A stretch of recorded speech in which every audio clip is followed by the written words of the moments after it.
For this panel, we're really excited to dive deeply into something that we've talked about online for much of the past number of months, which is an ambitious project by the South Pacific island of Tuvalu to create the world's first national digital ledger on the BSV blockchain. Joining me to discuss live here, let's welcome him to the stage, is the Director of Commercial and Strategy for nChain, Simit Naik.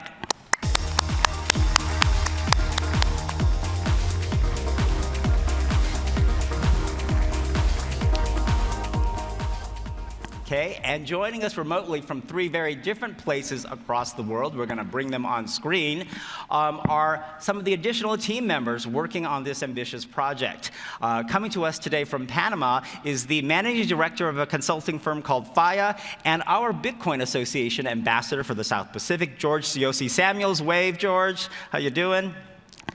And coming to us from Australia is the founder of Elas Digital, Brendan Lee. Hi, Brendan. And we're exceptionally honored to have a key figure in this project, who is the Minister for Justice, Communications, and Foreign Affairs for the country of Tuvalu. Please welcome Simon Kofe. Hello. Hello, all. Let's start with you, George, because you're very responsible for this project happening. Will you tell us about the blog post that you published on January 1st, New Year's Day of 2020, entitled A 5-Point Plan to Future-Proof Tuvalu, the Sinking Nation? Tell us what that means and why you published it. Yeah, so the article was inspired by a conversation I had with an auntie of mine over New Year's Eve. And she was talking about how Tuvalu was actually looking to renew its .tv its .tv license. And it kind of just got me down a rabbit hole looking into what the actual situation was. And as I started researching more and looking into what was going on, I guess there was a spark of inspiration that connected what we were doing in the blockchain space with Bitcoin SV and sort of the future of Tuvalu. And I saw a very clear path as to how Tuvalu could leverage this technology to leapfrog itself and create new opportunities that still not very many people are looking at. And with the news of El Salvador, this is very relevant now. Yeah, we'll talk about El Salvador today. And by the .tv license, you're referring to the license agreement in the internet domain space for the country to control the .tv top-level domain. Is that correct? That is correct. Not many people know that Tuvalu actually owns the .tv, and it's a revenue driver for the nation of Tuvalu. And I'm sure Simon can talk more about that as well. Yes, let's go to Minister Kofe. Simon, you saw George's blog post at some point. Tell me about how it came to your attention and how did it lead to the project we're going to talk about today? Thank you. Yeah, the blog post was forwarded to me by a colleague of mine. Tuvalu is a very small, tight-knitted community. So anything like that on the internet will definitely make its round to the Tuvaluans. But I knew of George before this through his cultural animation work that he did for Tuvalu some years back. So I made the connection when I read his blog post. And George, you are of part Tuvaluan descent, is that correct? That is correct. So my mother is Tuvaluan Samoan, my dad is Fijian Indian. Let's go to Simit and Brendan. You are part of a 3-company team called I believe it's called Blockchain in Tuvalu team, BIT. It's good for Bitcoin, right? It's a Blockchain in Tuvalu team. So tell us about how each of your companies got involved with this project. We'll start with Simit and nChain. Sure. So I think it was early 2020 when George reached out to myself and Brendan about some of the work we were doing around kind of digital cash and central bank digital currencies. And it was from that conversation that we started to talk a little bit more about the work we're doing and how it would relate to, some of the challenges that exist in Tuvalu, and how we would support some of the elements of the 5-point, plan that George kind of drafted last year. And as we kind of got more into the technical capabilities that we would deliver, what Brendan and Elasts could deliver, we started to see this synergy in terms of our approach and our thinking around kind of digital cash and the benefits it would provide to society. And it was from that point onwards that we formed this kind of team, Blockchain in Tuvalu, and we spoke to Simon probably September 2020. And from that point forward, it's been a fast, quick journey. We just presented our kind of strategy document and proposal on yesterday morning. Yesterday, right? Yeah. So it's been an interesting journey, and and we're looking forward to seeing what we can do going forward. Great. Brendan, how did you get involved? And tell us about what your company's role is. Sure. So I first got involved when I basically read the article myself and reached out to George and said, hey, I think some of the stuff that we're doing at Elasts could really help you bring a vision like this to life. And George and I had already been working together for a while prior to that, and so it was pretty easy just to sort of understand both of our capabilities and really what we could do. And from there, we sort of started to look at, from the framework of the MetaNet and Bitcoin, what could you actually do to really take government services in a very different direction, get rid of the paper, and really make it something that's resilient but also very low cost and really easy to use. And this idea of the Tuvalu National Digital Ledger, where you have at the top the agreement by the government to build all of these different elements underneath, and everything is done within the MetaNet, and it just kind of clicks into the overall platform. And so we can deliver things as they're ready. We can work on things in parallel.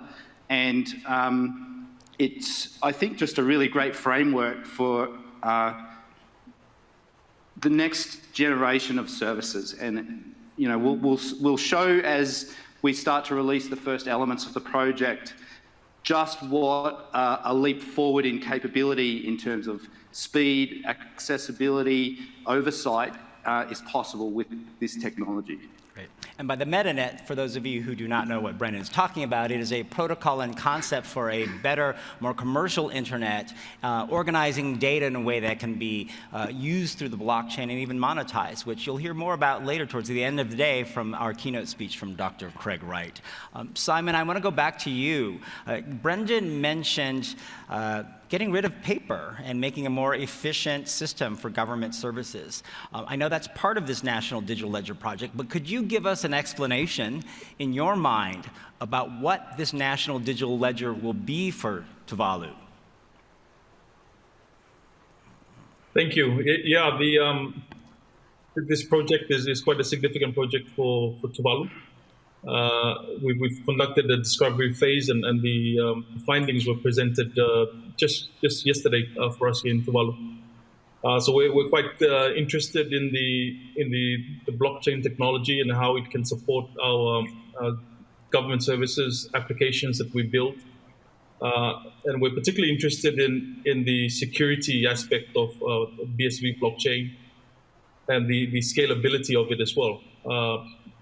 I mean, prior to meeting George, I knew very little about blockchain, but after doing much reading and research, I really see the capabilities of this technology to really transform Tuvalu. So it's going to be providing a lot of solutions for us in Tuvalu. Tuvalu is made up of 8 islands scattered across a very vast ocean.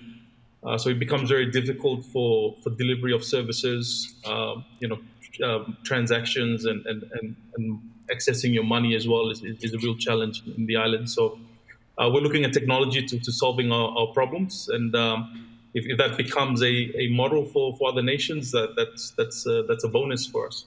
Okay. So I know that part of the mission is to become the world's first paperless society. Can you give us an example, Simon, of how you envision government records or citizenship records being moved to this national digital ledger? What types of records do you want to first start with?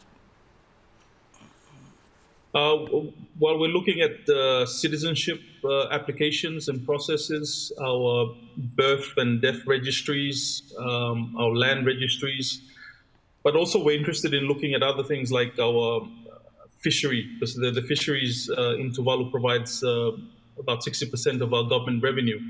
And so there's a lot of data that is collected by our observers on vessels. And so we see blockchain as a technology that will enable us to take full advantage of the data that is collected. So those are just some of the examples that we're thinking of at the moment. Great. George, let's go back to you. This concept of a paperless society, I think, was important to one of, I know, your thoughts that I've talked to you about concerning this project, which is setting the country up in case it needed to ever move its citizens. Tell us why that might be important. Yeah, this relates to the reason why I created these cultural animations that Simon referred to about a decade ago. So when I first got wind of Tuvalu being at the forefront of, rising ocean levels, et cetera, on one end of the planet, I saw Dubai was creating luxury islands. And then on the other, I had my maternal homeland of Tuvalu, losing land to rising ocean levels. I was already thinking about how could, we preserve, some of the more important elements for Tuvalu. And for me, that was just looking at the culture. Storytelling is very important to Tuvaluans, have very strong oral traditions. And so at the time, animation was something that I felt like could be a way of preserving that. Now, fast forward a decade later, I'd never expected to be involved in a project like this, but it makes sense now because we have an opportunity to actually take a lot of these cultural assets, store it on chain in ways that haven't been done before, and also turn a lot of these assets into things that could become monetizable for Tuvalu. And with the rise in NFTs, you're seeing that at play. So I guess I already had sort of an inclination or a gut of that direction, and I'm seeing it play out. And what's going to be important for that to play out properly is the scalability of the blockchains themselves, and having those digital assets run right. So these are the things that we are looking at first. And Simon, luckily, Simon, was able to look at all the information presented and see blockchain for, especially Bitcoin, being more than just currency. And that was the biggest thing here. So in the event the country ever needs to relocate its citizens, the government records hopefully all be digital on a blockchain, and you don't even have to move servers. Quite possibly, it's like very Black Mirror stuff, in a way, if you think about it. Exactly. Simon, let me go back to you really quickly.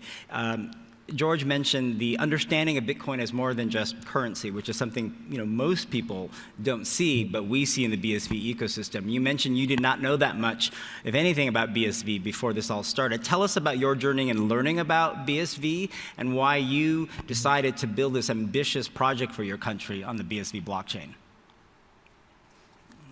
Yeah, I guess when we're talking blockchain, the general understanding of people that don't understand the space is that they think it's, Bitcoin is blockchain.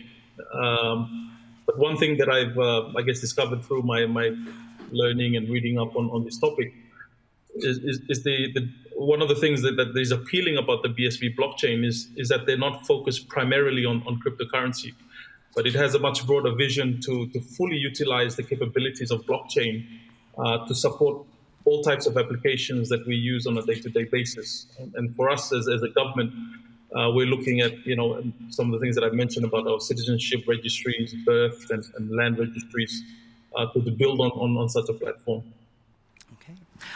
Let's get to talking about where the project is. Why don't we go to you, Simit? Can you tell us what is the overall plan for the project and where you are today?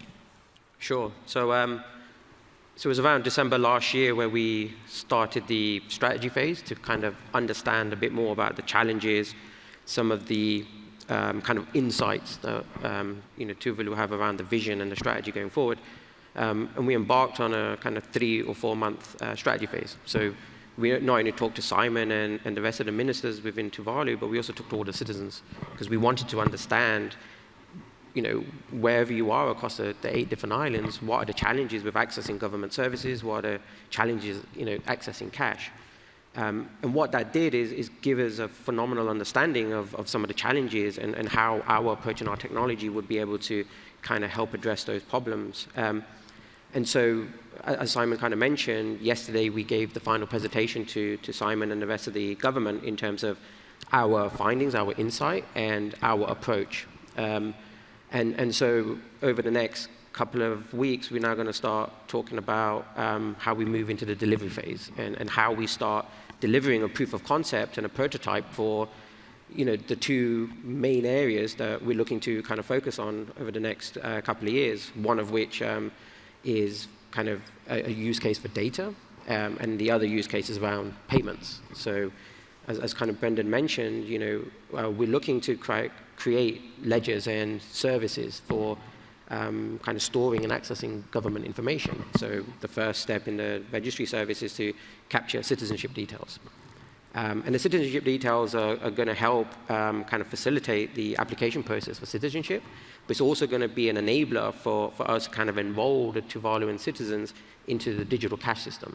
And so that's the second part of what we're looking to do, is to deliver a digital form of cash that addresses some of the key challenges that the citizens of Tuvalu face in terms of being able to access cash, to be able to use cash. And when we look at Tuvalu, one of the things that has been a great help to us is to see different drivers and different challenges that we may not necessarily be exposed to here in the Western world. And so that's given us a phenomenal insight into some of the challenges, and it's helped us to kind of shape how we want to take this project forward. And so we'll be working with Simon and Jessica over the next couple of weeks to kind of agree the next step and to move into delivery with a view to delivering the POCs and pilots within the next sort of 10 months. Got it. And I hear there is a prototype already, I guess, is it designed for the digital citizenship application and the payment systems? Is that true? So as part of the strategy phase, as we understood the requirements, in order to kind of validate our understanding, we put together prototypes to kind of validate what we have learned and what we understand, and then present that back to not only to the government, but to the citizens to kind of get feedback. And so we have a prototype for the citizenship application portal, and we have a prototype that we created for the digital cash system. So how citizens would be able to access cash, how they would use cash. And so that's part of what we presented to the government on Tuesday. Got it. Brendan, let's go to you because you're the Australian on this panel. Because as I understand it, Tuvalu doesn't have its own fiat-issued currency. Instead, they use your dollar. So how is the project plan going to be interfacing with the fact that Tuvalu uses the Australian dollar, and how might this project, reduce the dependency on that? Well, I think it's going to be more about, or less about reducing the dependency on the Australian dollar, and more about reducing their dependency on Australian dollar banking services. And because from the conversations that we had during the discovery phase, what we really worked out is that a lot of the problems come from the way the money is held, the way the money is moved into Tuvalu, and once in Tuvalu, how it is distributed to people on the islands. And so the first phase of this isn't really about taking the Australian dollar out of the equation, but much more about taking those Australian dollar resources and making them much more liquid and able to be moved around with much less friction, and not just within Tuvalu, but also looking as quickly as possible to enable payments to overseas and things like that as well. And once we have that system well established and working, certainly then we can start to look at, well, where does Tuvalu want to take this next? And that could be their own national currency, the Tuvalu dollar. That's something that we're ready to start talking about as soon as this first phase is really delivered and proven. I think I'm very much looking forward to this. I think it's one of the most important and exciting parts of the project, because I think for the people using dollars daily in Tuvalu, it's really going to improve their experience and make it, faster, easier to access all kinds of things. And not just services provided by the government, but in retail and all the other ways that they use money. Simon, let's go to you as a resident and citizen of the nation. Give us some practical examples of how you think this new digital cash system that you're designing, which is not yet a national currency for Tuvalu, how it'll work on BSV and with people in real life. Will you be creating, for example, a token on the BSV blockchain, and that will interface with payment apps? Yeah, we received a presentation yesterday from the team. We had a look at the prototype on the digital cash. I think it's going to solve a lot of problems in Tuvalu. Obviously, you won't have to be going physically to a bank to withdraw money. In the country on the island that I'm on, there's only one bank. There are no ATM machines, and so. Looking at this technology is going to solve a lot of those problems for us. And at Tuvalu at the moment, we don't have credit card facilities. So that's something we're also looking at finding solutions so that we can make online payments and transfers across border as well. So do you mostly pay for things with physical banknotes of Australian dollars, Simon? That's correct. Yeah, everything is cash in Tuvalu, and we've had experiences in the past where we run out of cash because people are taking it overseas, and so it's such an inconvenience to get cash again from Australia and to inject it back into the economy. Let's go to you, Simit. When do you think we can expect to see any of these uses that you're helping to design launch on the BSV blockchain? So part of the proposal we shared with Tuvalu on Tuesday was to work towards the first kind of implementation within the next kind of 10 to 12 months. And that's going to focus on the two main use cases, the citizenship ledger, which is going to be the foundational capability for a national identity for Tuvaluan citizens, plus the first iteration of the digital cash system.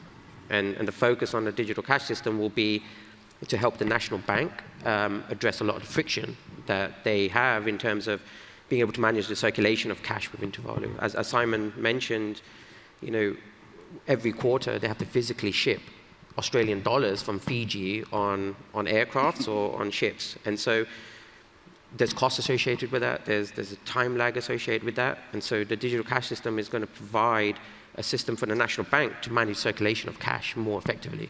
And that in turn provides a far easier distribution channel to the citizens so they can start accessing cash. On some days when people get their salaries, they have to queue up for hours at a single bank in Tuvalu to be able to get access to cash. And so no direct deposit for them. No, that's right. And so the digital cash system is going to kind of address some of those key challenges. And that's our focus for the first phase. And then what we're going to do is kind of build on that. As Simon mentioned, there is no Visa or MasterCard system. There is no payment infrastructure, digital payment infrastructure there. And so actually what we're doing is rather than evolving, we're doing revolution. We're being revolutionary. We're kind of skipping a generation. Over payment card networks. Exactly. And so part of what we want to do is not only make it Sounds easier. like what Bitcoin was created to do. Yeah, definitely. And this is why Bitcoin is the ideal solution, because as an electronic peer-to-peer cash system, it's exactly what we're delivering in Tuvalu. And going forward, we start building more capabilities to do remittances, to allow Tuvaluan citizens who reside overseas to be able to send money back and forth to their friends and family. But also, we want to kind of reduce the dependency on systems like Visa and MasterCard, which are expensive, which don't provide the value, right, for the Tuvaluan citizens. And so that's our vision, that's our aim. We're trying to help Tuvalu kind of skip that generation, be the leaders and the innovators in this space. And that's kind of underpinning for the vision we've got. George, let's talk about culture. It's a very important topic to you. And how do you think your participation in this project will help address things such as convincing a culture to start using magic digital money rather than cash they have in their hand, and also trusting their identity and citizenship information into digital form rather than pieces of paper they may be used to seeing. Well, yeah, so that's why we're involved in the project, because the technology adoption side of things, as someone who's been in the tech space for a good long while, I've noticed from small businesses all the way up to enterprise, whenever it comes to tech, often the cultural aspects do get neglected. And it's no different to this type of project, whereby we obviously have this technological solution, but we need to sort of keep citizens abreast of what's happening, making sure that all the key people are getting buy-in, so that you're not just sort of trying to switch something on and then everybody has to, get moving that way. It is one path to change, but for anybody who is aware of change management in general, this type of approach is definitely needed for this type of project. And because I have a background in community management, Yes. all of the citizen engagement, those aspects, that's what we will be looking after as part of this project. Simon, can you give us some examples of the types of citizenship information or records that your country currently maintains for its citizens, and which are going to be the first to be prioritized for moving to the digital ledger? Mm-hmm. Yeah, at the moment, the registers are kept in an office, in a physical office, and we do get a lot of applications for citizens that that were born overseas and need to verify their connection to Tuvalu. And so that sort of information, those sorts of processes are important for us to make it more accessible to people living overseas. I mean, someone like George may want to verify his citizenship in Tuvalu, and it's accessible to him from wherever he is. Great, that's a really good example.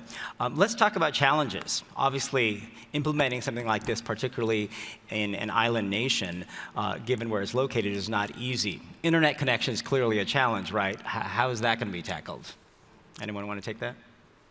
So maybe I'll cover the cash side first. And so it's one of the biggest drivers for kind of using Bitcoin and for Tuvalu is offline payments. We can't offline payments.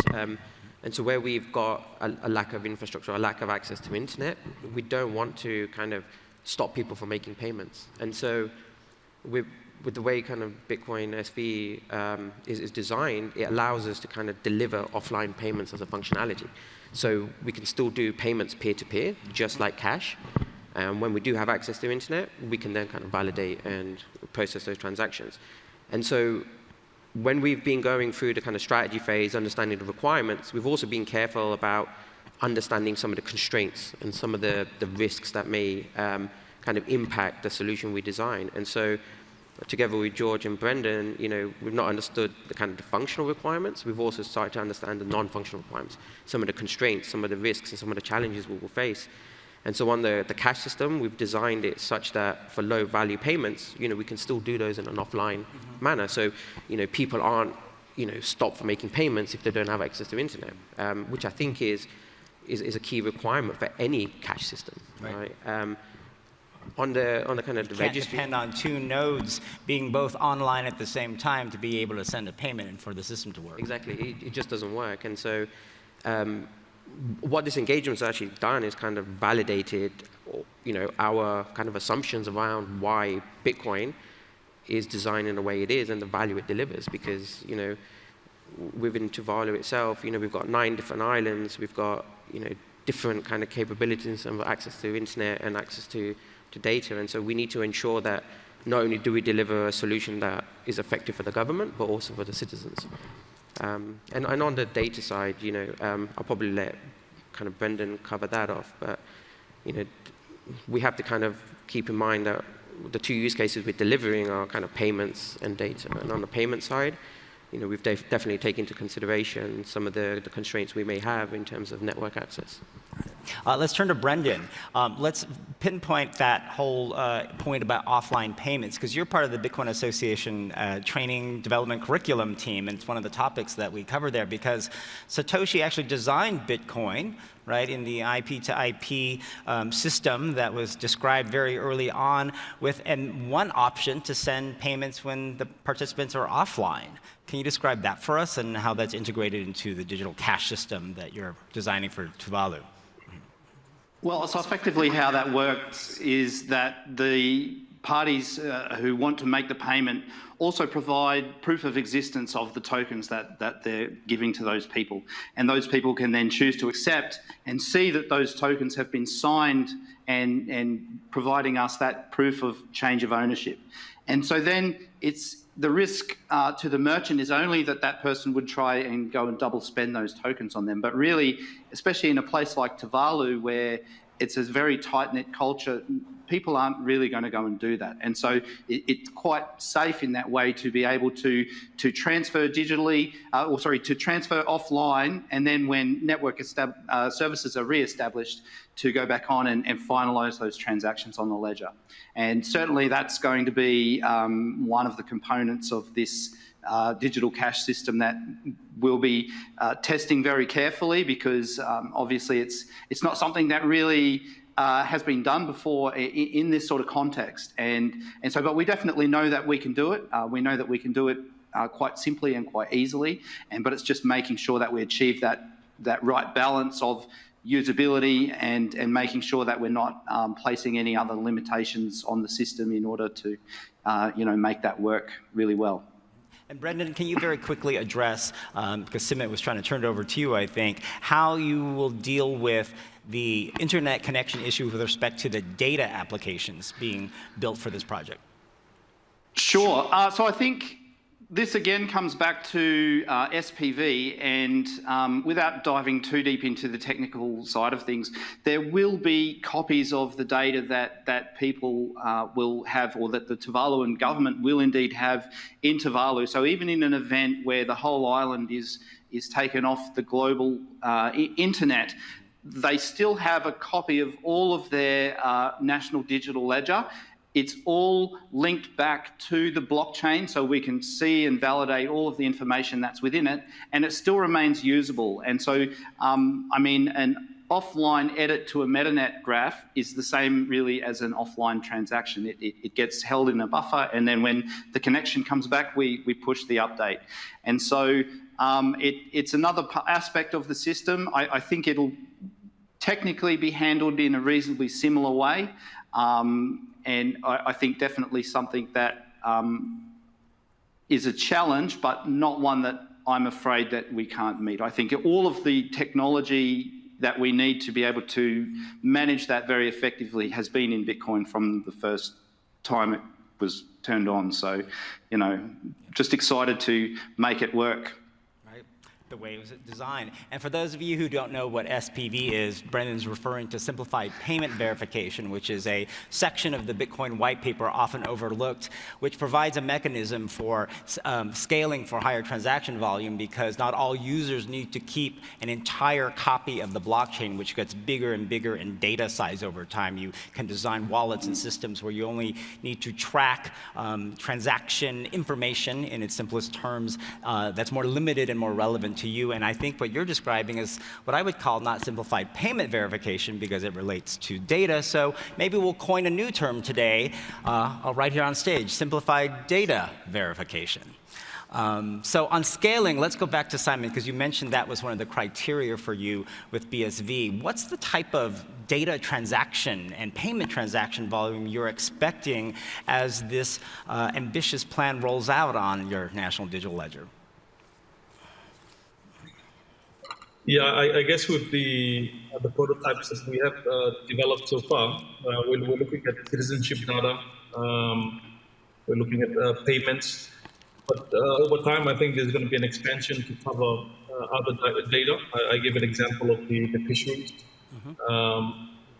being able to record data from the types of fish that are caught, the amount that is caught.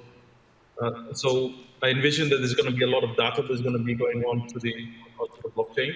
So the issue of scalability is very important. And this comes back to the point that I raised about the BSV not primarily focused on the cryptocurrency, but having a much broader vision to utilize blockchain for all sorts of applications. And so that's one of the points that is appealing to us. Right. And we're very excited about the new space. Simon, have you or anyone on the team tried to quantify any estimates of the amount of data and payment transactions that you might expect as this rolls out over the coming years? So as part of the kind of next phase of the discussions, what we're doing at the moment is forecasting volume of transactions for payments and volume of transactions for data, because we need to ensure we understand those kind of metrics in order for us to deliver a solution that can kind of meet those demands. So Tuvalu has, I think, 11,600 people across the islands, and so the payment use case, we can make assumptions about 4 or 5 payments per day per individual. On the data side, it's a little bit more complicated because it depends on the data we're going to migrate and the number of citizenship applications we're going to have. But that information is something we're collating, as we speak, because it will be a big part of the kind of the proposal into moving into delivery, because it's key for us to be able to design the right solution. Yeah. Because even if it's not, even if it's contained, you're talking still a sufficient enough volume of transactions where you need high data capacity and low transaction fees. That's right. Right. Simon, we'll go back to you. Did you consider Ethereum or any other blockchains before you settled on BSV? No, we obviously did our read up on that as well, did our due diligence in looking at the options out there. But we went with, with George. Having George on the team has been very influential as well in our decision. And as I said, we've known George from previous work that he's done in Tuvalu, so we know that he's passionate about Tuvalu and his heart is in the right place. So. Yeah, having heart in the right place is really important. And I think a lot of the BSV supporters around the world, are like that about their support of BSV and this original Bitcoin vision.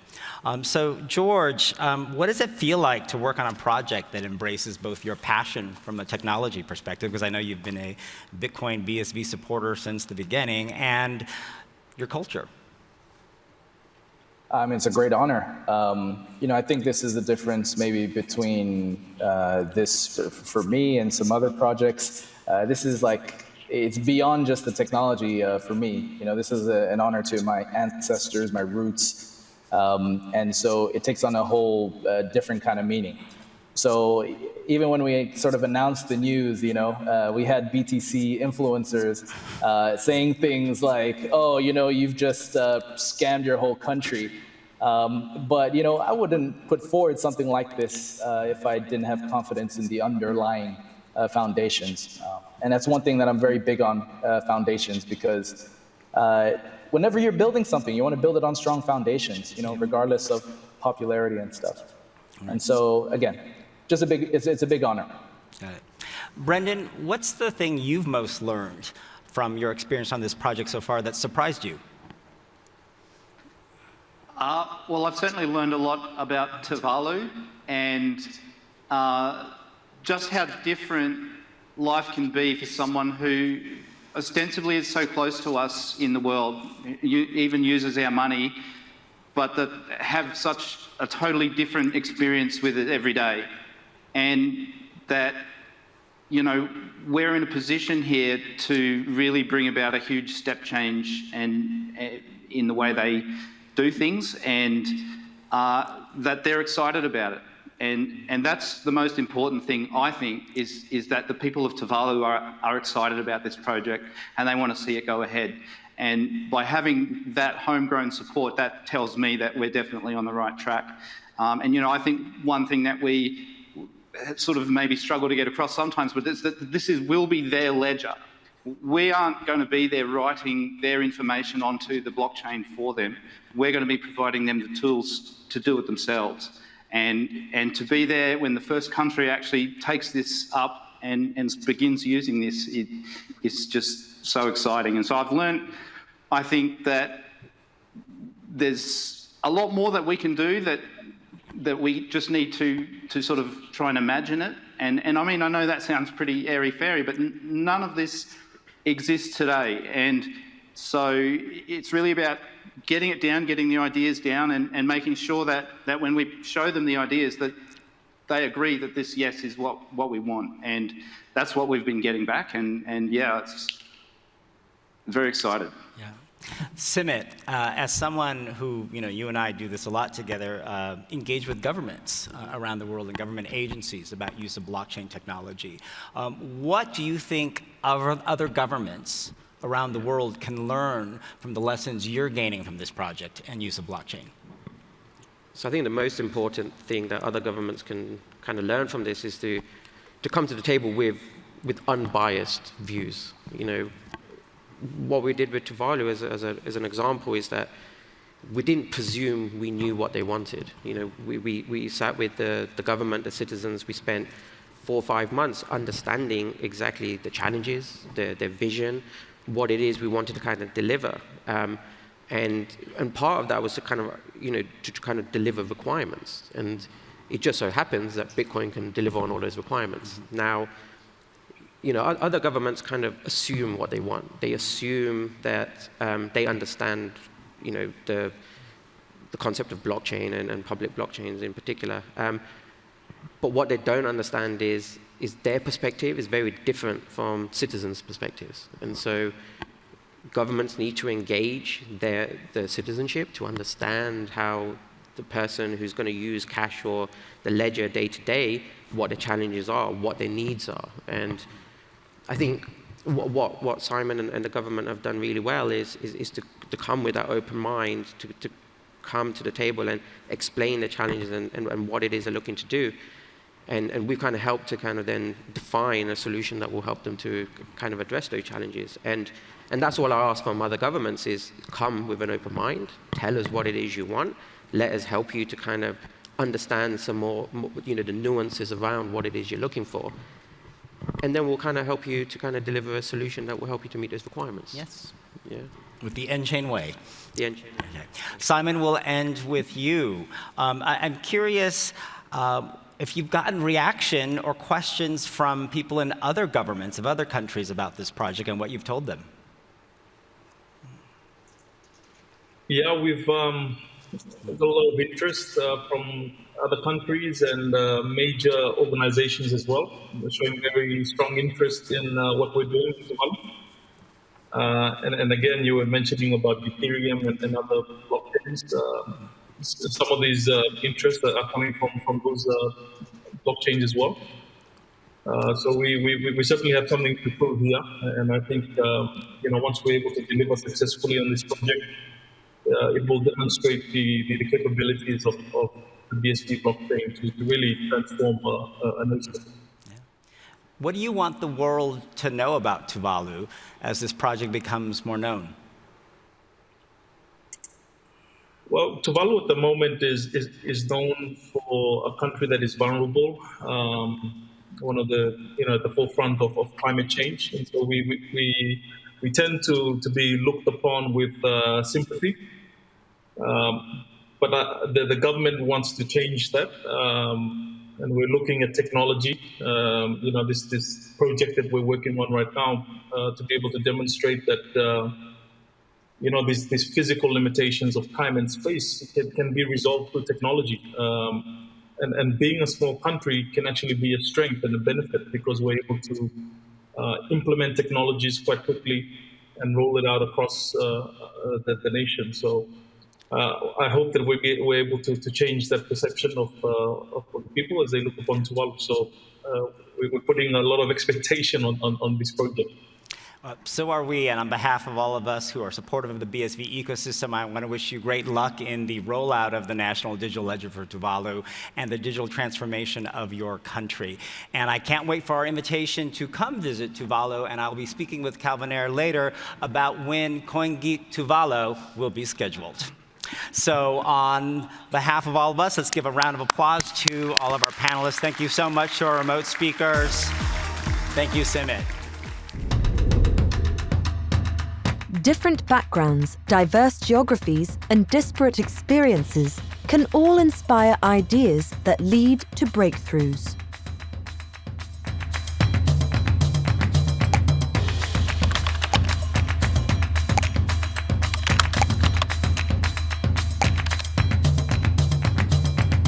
And with blockchain, we've barely scratched the surface on its potential.